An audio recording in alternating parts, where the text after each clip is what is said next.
Ladies and gentlemen, welcome once again to the Think Clinical podcast. My name is Hamza. It's always great to be here. Thank you so much for all the support. Thank you for everything you do for this channel. If you haven't done so already, please remember to subscribe, like, and share, and so that you don't miss any important content or any content that we post moving forward. Today we are going to be looking at a very important topic that most healthcare entrepreneurs miss. And they miss that because sometimes it's intentional, because nobody really has figured out how to get dialed in on what really works and what doesn't. But what I would attempt to do today would be to provide you with a framework on which you can always look at these numbers. And these numbers are related to your labor costs. Now, when you look at this critically, and I want you to think about this number, which should terrify you. When you hear the number 65%, that's the percentage of your healthcare business revenue that is going straight to your labor costs if you're running an average practice. This is what the common information and the data out there is saying. And here's what is worse. Most healthcare entrepreneurs really have no idea how much they are bleeding until it's too late. So they finally go back, do some analysis, sometimes too late, and then realize that they have been bleeding a lot into labor costs and they haven't really done anything about it.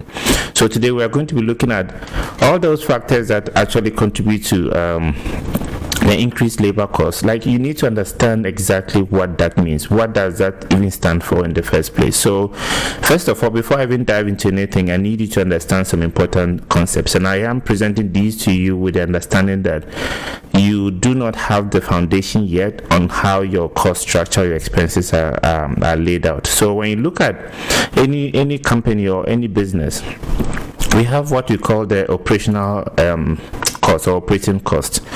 Now, the operating cost is basically all the expenses that you require to be able to run the business. So your day-to-day, everything that you need to get your day-to-day done. So think about everything from the time you switch on your lights, open your doors, serve your patients. Anything that contributes to that process is your operating cost, because that's what you need to be able to get through your day-to-day. Now, it usually, and in the healthcare sector and maybe some other sectors, usually falls under 4 brackets, and I'm just going to focus on the healthcare sector because that is what I want to speak to. The first category of operating costs is your labor costs, which I'm going to be talking about more today.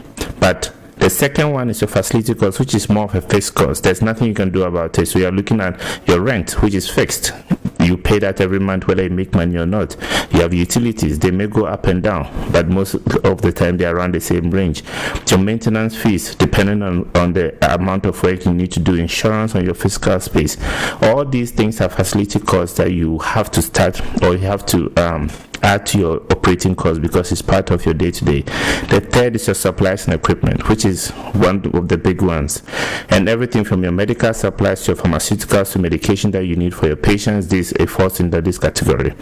The fourth category is your administrative overhead, which is your billing services, your accounting, your legal, your marketing, and all your back office functions. These are your administrative overhead. And that's what makes healthcare unique. So let's take a software company, for instance, where you can just scale without proportionally increasing cost.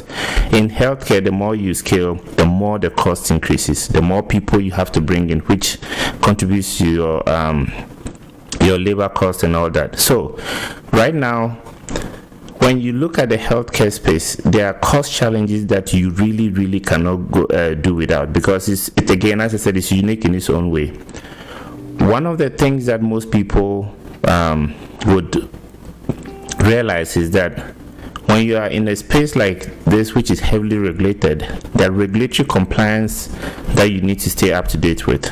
You cannot operate without having credentialed staff. Your doctors and some of your other providers have to be credentialed, and that comes at a cost. You need compliance officers who are supposed to keep you compliant with staff. You need documented procedures. These are things that you just have to have in place. Labor is non-negotiable. As I said, if you're running a healthcare software company, you could scale without even adding more labor, because if you have the same people who are capable of keeping that system running, it usually doesn't require you to add more people in order to get it to scale. In healthcare, however, if you add one more provider, you need to accommodate for the administrative overhead or the administrative staff that will support that provider. Third one is that, and unfortunately, reimbursements are fixed. So if I was selling a software product, or if I was selling any other product, if the cost of living or cost of our expenses were going up, I just have to adjust my prices up too. Unfortunately, in healthcare, reimbursement rates are fixed, and these are determined mostly by the insurance company. So as the cost of living goes up, as your labor cost goes up, as the cost of supplies go up, a lot of the time your reimbursement rates are fixed. So what you are doing is that you are fixed at the top, but your expense lines keep going up, and then it starts narrowing or probably just eating up all your profit or your EBITDA. And then the last one is your quality standards, which are mandated and has to be kept. So what really drives operational costs? So we have to look at, we need to break this down. So I'm breaking this down because you need to understand where that cost is coming from, how it's structured, before you can actually do something about it if you really want to, and which you should. The number one driver is your staffing mix. So this is where most people get it wrong.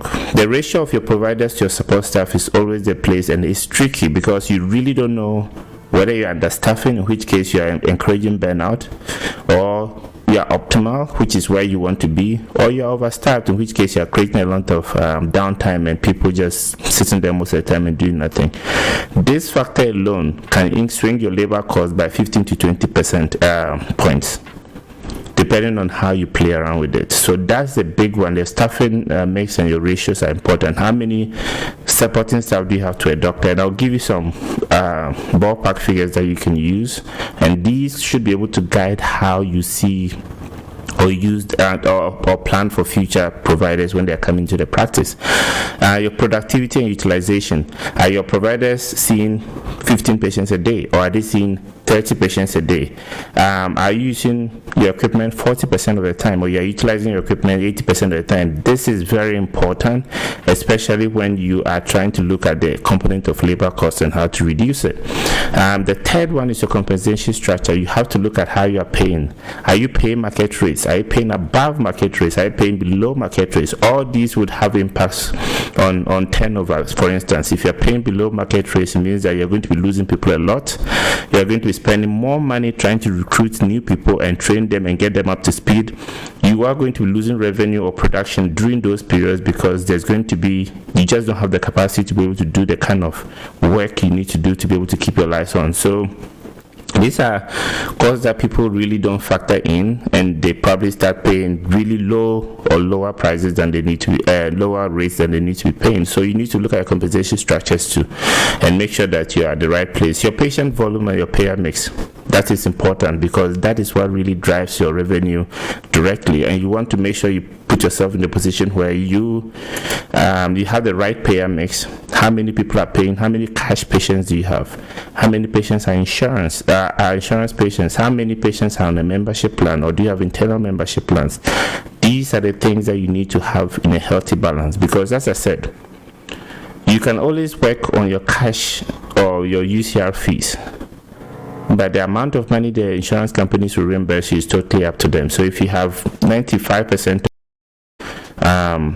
your payments coming from insurance companies and just probably 2 or 3% coming from cash, and maybe the other 2% coming from memberships, that's risky. You need to have at most 60% of your payments coming from insurance and have a healthy 30%, 35% coming from cash, and then maybe others from membership plans. So this is very important with what you need to be looking at. And then you look at operational efficiency. How long does it take you to check in a patient? How long does it take your billing team to process a claim? These are things that you have to pay attention to. So these are the drivers of labor costs. These are the things that we don't get right, and that is why we always get it wrong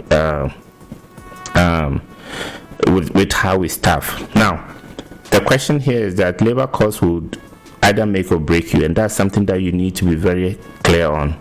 So let's talk about why labor costs are eating up like your healthcare business, and they're eating you alive if you actually look at what this thing. there are three main labor cost traps, or what I call I call them labor cost traps, that you need to avoid. And number one, which we've all been victims of, is the empathy hire. Now you have a friend, you have a family member, you have a niece, a nephew, you have somebody who needs a job very close to you. There's an emotional connection there. They seem nice, so you hire them. Your friend comes to you and says, hey, my daughter just finished university, she's been at home for all this while, she needs a job. You hire them, right? 6 months later, you realize that you just paid them over $45,000 a year for someone who probably would be creating more work than completing some, because you did not take them through the same process you would have taken anybody through for that specific role. Now multiply this empathy hire by 3 or 4 other people that you hire in this position. That's a lot of money. That's $180,000 at least that you are throwing down for people who may, I'm not saying all empathy hires are not capable, but people who may not be capable enough to handle that position. The second trap that you need to avoid when you are looking at labor cost, the provider productivity that you hope to achieve. Now, most people, and sometimes rightfully so, think when you want to scale your business, you hire another provider. Okay, another physician. That's fine. Now, what that means is that you are going to have to support that provider with more supporting staff. Unfortunately, if that provider comes in and they're not as productive as you want them to be, remember that you are paying the same fixed fees for your team. So that is now going to be a different cost structure. So the provider is meeting 60% of their obligations, and you are paying 100% to support them and get them in there. So that's the second trap that you shouldn't fall into. The third one is the turnover. And most companies, and I've seen this play out in so many ways, you underpay to be able to save money. Okay, now you have good people leaving because the market is competitive. Regardless of what you do, it's going to be competitive. You are now hiring replacements at a higher rate to be able to replace those competent people that you lost because you didn't want to pay them more. So you spend more money recruiting and training the new people, and now you find a system where the new people leave because the culture is now becoming toxic, because you have a system where you just have people coming in and out. So you really don't have an identity in terms of what your organization stands for. This is a trap that most people, especially people who are finance oriented, have fallen into, because they attach a number to every single hire, every single decision, that it eventually leads to a point where you start losing really good people. Now, this is actually the real cost of turnover. If you're going to replace a front desk person, for instance, you are looking at spending nothing between $15,000 to $25,000. If you're looking at replacing a nurse, you're looking at $40,000 to $65,000 to replace them. If you're looking at replacing a physician, you're looking at $250,000 to $500,000 to replace them. These are not numbers, and this is not data that you want to play around with. And just so you know, I didn't misspeak when I talked about replacing a physician. You spend that amount of money getting a physician through your door. It's expensive. So the other piece of it that really affects your labor cost that we don't pay attention to is your burnout rate. So we have providers who are so heavy and then they get tired. We have nurses who are so heavy on their schedule, they get tired, they get burnt out, they leave. Now, there are some indicators for you to be able to determine if somebody is going to get burnt out, they're getting burnt out. One of those is that the providers working 60 hours or more in a week you should be looking into those people. When you have staff that are handling multiple roles without support, you need to be looking at those people. When you have no clear delegation or team structure, you need to be looking at that and trying to fix it. When you have administrative burden and overwhelming clinical time, you need to be looking at those. And we have lack of schedule flexibility. You have people coming in and from 7 a.m. to 7 p.m. they're just going. You need to look into those people. Again, you need what I call a staffing matrix. You need to systemically approach by building the teams that balance the critical factors. And what are the critical factors? You are looking for quality, you are looking for compliance, and you're looking for profitability. If you can get people who really balance these three pillars, then you are going to be fine with labor costs. Now, when we talk about the provider support staff ratio, I mentioned it at the beginning of this conversation. I want to make sure that we truly understand that there is no hard and fast rule. There's no single system or metric that really just works on a specific ratio, but I can give you again some ballpark figures that you can use to really gauge, because it's going to be very dependent on whether or not on whatever specialty that you're dealing with. It's going to be dependent on what the patient complexity is like. It's going to be dependent on the type of visits you get at the practice. It's going to be dependent on the technology adoption rate at the practice. Is going to be dependent on your business model. There are so many things that would determine what percentage of supporting staff would support a provider. But just for the sake of you moving forward and understanding, first of all, you need to understand that if you run a primary care or a family medicine practice, usually you need one physician to 3 or 4 supporting staff. What does that look like? You need a physician. You obviously need one medical assistant or 2, but mostly people will go for 1. You need 1 front desk person, and you need half to a full-time biller. This is how your structure is going to look like for a family medicine, because you are talking about just high volume, but relatively everything looks straightforward with their visits, and you have some heavy documentation burden, but mostly things are straightforward. When you move on to like specialties, when we talk about orthopedics, we talk about cardiology, you probably are now looking at 4 to 5 employees. You need 2 medical assistants for sure. You need 1 or 2 front office people, depending on how busy you are, and you need 1 or 2 billing administrative people, depending on how busy you are. Again, more complex procedures are being done here. There's a higher billing complexity that you need to navigate, so you need more people to be able to do that.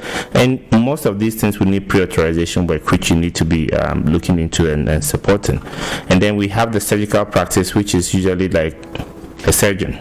And then you have 2 surgical assistants or 3, which will support this person. You have 1 or 2 front office people, you have 2 billing coordinators. So this is going to give you a ballpark figure on where you are and how you need to start thinking about staffing. So I'm going through all this again because it's going to guide you in the specific way you need to be looking at your labor costs. You need to be looking at the optimal ratios in terms of what you need to be able to cost.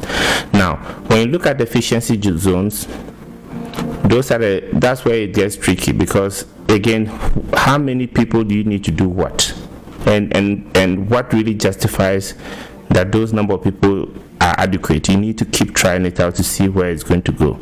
So you need to think about these ratios in 3 zones. You need to look at zones where you have understaffed, the understaffed zone, or you're understaffed. And I already mentioned the impact of this. So you as providers are spending 40% of their time on administrative tasks instead of doing clinical work. You have patient wait times which are increasing. You have quality of care that is suffering. You have burnout rates that is accelerating. So when you are in this understaffed zone, you are in trouble. Where you want to move to is what we call the optimal zone. The optimal zone is when you have about a 1 to 3, 1 to 4 ratio, 1 provider to 3 supporting staff, or 1 provider to 4 supporting staff. That is a good place to be. The understaffed zone is usually 1 provider to 2 staff, which means you have 1 staff that is running all over the place, trying to do billing, check patients in, do all these things, and 1 who is probably working directly with the physician, trying to take care of all these patients who need to be seen. Now, that pace is where you want to be, because now you have the provider spending 80 plus of their time on clinical work instead of about 40%. You have a smoother patient flow, you have a high patient satisfaction because you have the right number of people, you have sustainable provider schedules, and you also have a maximum revenue per provider. But then if you look at the last zone, which is the overstaffed zone, this is where most people get into trouble, and that's where most people are. Now you have labor cost that is going into the 65s, which was the number I said you have to think about when you are running your practice. You have staff who have insufficient work and become disengaged. You have profitability, which obviously is what is going to suffer and possibly close down, shut down your business.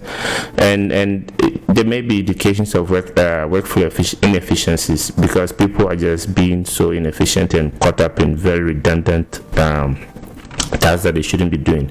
So again, simple mathematics. If you want to know how many or what ratio you have, count your FTEs by provider. How many providers do I have? I have one physician and I have 2 medical assistants, so that's 3. Okay. Count the FTE for support staff. Everybody else that's supporting your providers, whether it's your nurse practitioners, your physician assistants, or your physicians, how many people are, and divide them. Once you divide, look at where your ratio is and determine which of these 3 zones that you belong in. Now, when we look at all this, then it becomes important that in looking at your labor costs, you have to also look at the space where you optimize scheduling, and this is a whole different conversation that we can have in the future. But scheduling is important because it also impacts how your clinic is going to do. So let's bring it all together.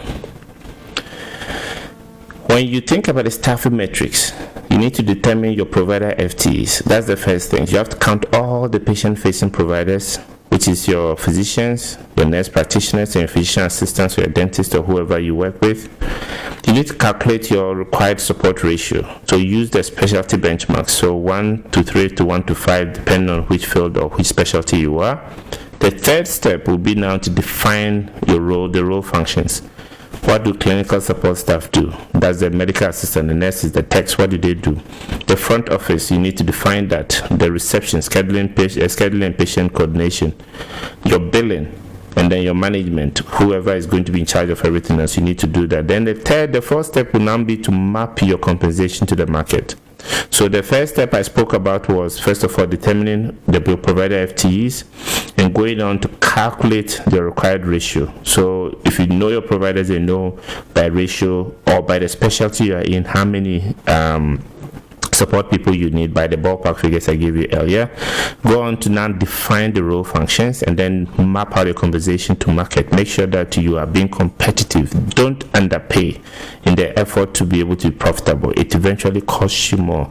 And then you build job descriptions with very clear metrics. Look, most people I have seen have built out performance reviews or job descriptions, and the metrics they put in there are really, really vague. So people don't really know what they are hitting. You as the supervisor or the owner of the business don't even know what you're measuring. And so that's important for you to be able to look at.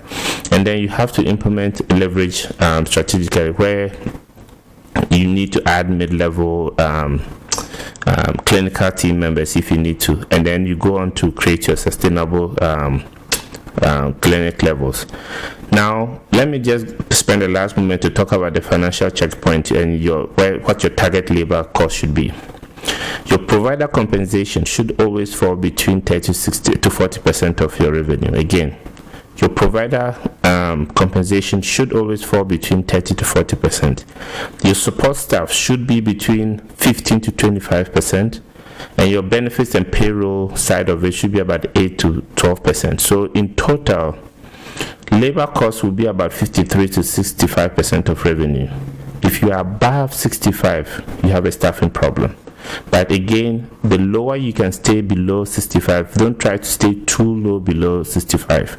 But the lower you can stay below 65, the better it is for you in terms of how optimal you are looking right now.